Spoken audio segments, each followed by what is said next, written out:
Étude biblique sur le sujet.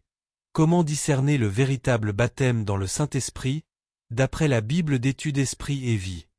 Actes 10 versets 44 à 45, comme Pierre prononçait encore ces mots, le Saint-Esprit descendit sur tous ceux qui écoutaient la parole. Tous les fidèles circoncis qui étaient venus avec Pierre furent étonnés de ce que le don du Saint-Esprit était aussi répandu sur les païens. L'Écriture déclare que les croyants doivent éprouver et sonder toutes choses attribuées à l'Esprit, 1 Thessaloniciens 5 versets 19 à 21, voire 1 Corinthiens 14 verset 29. Bien-aimés, n'ajoutez pas foi à tout esprit, mais éprouvez les esprits, pour savoir s'ils sont de Dieu, 1 Jean 4 verset 1. Vous trouverez ci-dessous les principes bibliques qui nous permettent de vérifier si un baptême dans l'Esprit est de Dieu ou non. Premièrement, le véritable baptême dans le Saint-Esprit doit nous entraîner à aimer et à glorifier Dieu le Père et le Seigneur Jésus-Christ encore plus qu'auparavant. Jean 16 versets 13 à 14, Actes 2 versets 11 et verset 36, 4 verset 12, 7 versets 55 à 56, 10 versets 44 à 46. Le Saint-Esprit fera en sorte que notre amour pour Dieu s'intensifie dans nos cœurs. Romains 5 verset 5. Réciproquement, tout prétendu baptême de l'Esprit qui ne guide pas nos prières, notre louange et notre adoration vers Dieu et le Seigneur Jésus n'est pas de Dieu. Deuxièmement, le véritable baptême dans l'Esprit doit nous permettre de prendre davantage conscience de notre relation avec le Père Céleste, Acte 1 verset 4, Romains 8 verset 15 à 16, et d'être plus sensible à la présence de Christ dans notre quotidien, Jean 14 verset 16 et verset 23, 15 verset 26, le cri sincère de notre cœur, Abba, Père, Romains 8 verset 15, Galates 4 verset 6, s'intensifiera. Réciproquement, tout prétendu baptême dans l'Esprit qui n'engendre pas une plus grande communion avec Christ et avec Dieu en tant que Père n'est pas de Dieu. Troisièmement, le véritable baptême dans l'Esprit doit nous inciter à aimer l'Écriture et à nous y intéresser davantage. L'Esprit de vérité, Jean 14 verset 17, qui a inspiré les Écritures, 2 Timothée 3 verset 16, 2 Pierre 1 verset 20 à 21, doit accroître notre amour pour la vérité de la parole de Dieu, Jean 16 verset 13, Acte 2 verset 42, 3 verset 22, 1 Jean 4 verset 6. Réciproquement, tout prétendu baptême dans l'Esprit qui a pour effet de diminuer notre soif de la lecture de la parole n'est pas de Dieu, voir Jean 8 verset 31, 15 versets 4 à 7. Quatrièmement, le véritable baptême dans l'Esprit doit intensifier notre amour pour les autres disciples de Christ ainsi que l'intérêt que nous leur portons, Acte 2 versets 42 à 47, 4 versets 31 à 37. Ce n'est qu'à travers l'Esprit que la communion fraternelle chrétienne peut avoir lieu, 2 Corinthiens 13 verset 13. Réciproquement, tout prétendu baptême dans le Saint-Esprit qui a pour conséquence un refroidissement de notre amour à l'égard de tous ceux qui cherchent sincèrement à suivre Jésus-Christ comme leur Seigneur et Sauveur n'est pas de Dieu. Comparez Romains 5 verset 5 à Jean 4 verset 21.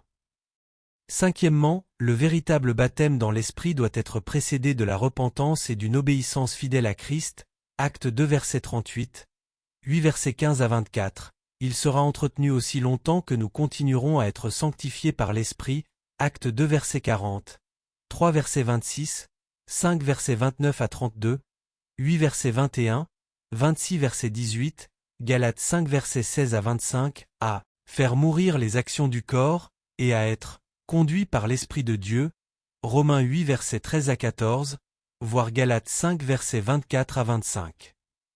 Réciproquement, tout prétendu baptême dans l'esprit d'une personne qui n'a pas encore été libérée de l'emprise du péché et qui se laisse guider par sa nature pécheresse ne peut être attribué au Saint-Esprit.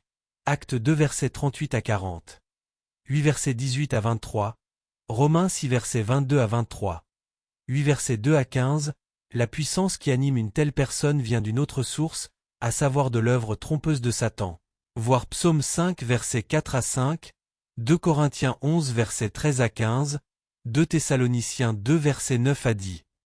Sixièmement, le véritable baptême dans le Saint-Esprit doit intensifier notre répugnance à l'égard des plaisirs pécheurs et impies de ce monde, et doit diminuer notre poursuite égoïste des biens terrestres et de l'exaltation de soi. Acte 4 versets 32 à 37, 8 versets 14 à 24, 20 versets 33, 1 Jean 2 versets 15 à 17. Réciproquement, tout prétendu baptême de l'Esprit qui nous pousse à emprunter les voies de ce monde et à suivre ses philosophies n'est pas de Dieu, étant donné que nous n'avons pas reçu l'Esprit du monde, mais l'Esprit qui vient de Dieu. 1 Corinthiens 2 verset 12. Septièmement, le véritable baptême dans l'Esprit doit susciter en nous un plus grand désir de rendre témoignage de l'œuvre salvatrice du Seigneur Jésus-Christ ainsi que le pouvoir de le faire, voir Luc 4 verset 18, Actes 1 verset 4 à 8, 2 versets 1 à 4 et versets 37 à 42, 4 versets 8 à 33, Romains 9 versets 1 à 3, 10 verset 1. Réciproquement, tout prétendu baptême dans l'Esprit qui ne débouche pas sur un désir intense de voir les autres entrer dans une relation de salut avec Christ n'est pas de Dieu, voir Actes 4 verset 20, note. Huitièmement, le véritable baptême dans l'Esprit doit produire en nous cette capacité d'être plus réceptifs à l'œuvre de l'Esprit au sein du royaume de Dieu et à ses dons dans nos vies, en particulier au don du parler en langue qui est présenté dans le livre des Actes comme le signe visible initial du baptême dans l'Esprit, Actes 2 verset 4, versets 16 à 18 et verset 43, 4 versets 29 à 30, 5 versets 12 à 16, 6 versets 8, 8 versets 5 à 7, 10 versets 38 et versets 44 à 46, 1 Corinthiens chapitre 12 à chapitre 14, Galates 3 verset 5, voir l'article sur le parler en langue. Réciproquement, tout prétendu baptême dans l'Esprit qui ne produit pas de manifestation de l'Esprit dans nos vies n'a évidemment rien à voir avec l'expérience des croyants du Nouveau Testament et ne correspond pas à la norme que nous présente le livre des Actes, chapitre 2 verset 4 et verset 18. 10 versets 45 à 46, 19 versets 6. Neuvièmement, le véritable baptême dans l'Esprit doit nous permettre de prendre davantage conscience de l'œuvre, de la direction et de la présence de l'Esprit dans nos vies. Après avoir reçu la plénitude de l'Esprit, les croyants du Nouveau Testament étaient continuellement conscients de la présence de l'Esprit, de sa puissance et de sa direction, Actes 2 versets 4 et versets 16 à 18, 4 versets 31, 6 versets 5, 9 versets 31, 10 versets 19, 13 versets 2, versets 4 et versets 52, 15 versets 28, 16 versets 6 à 7, 20 versets 23. Réciproquement, tout prétendu baptême dans l'Esprit qui n'augmente pas notre sensibilité à sa présence, qui ne fortifie pas notre désir d'obéir à sa direction et qui ne renforce pas notre but de vivre devant lui de façon à ne pas l'attrister ou à l'éteindre, Éphésiens 4 verset 30. 1 Thessaloniciens 5 verset 19, n'est pas de Dieu.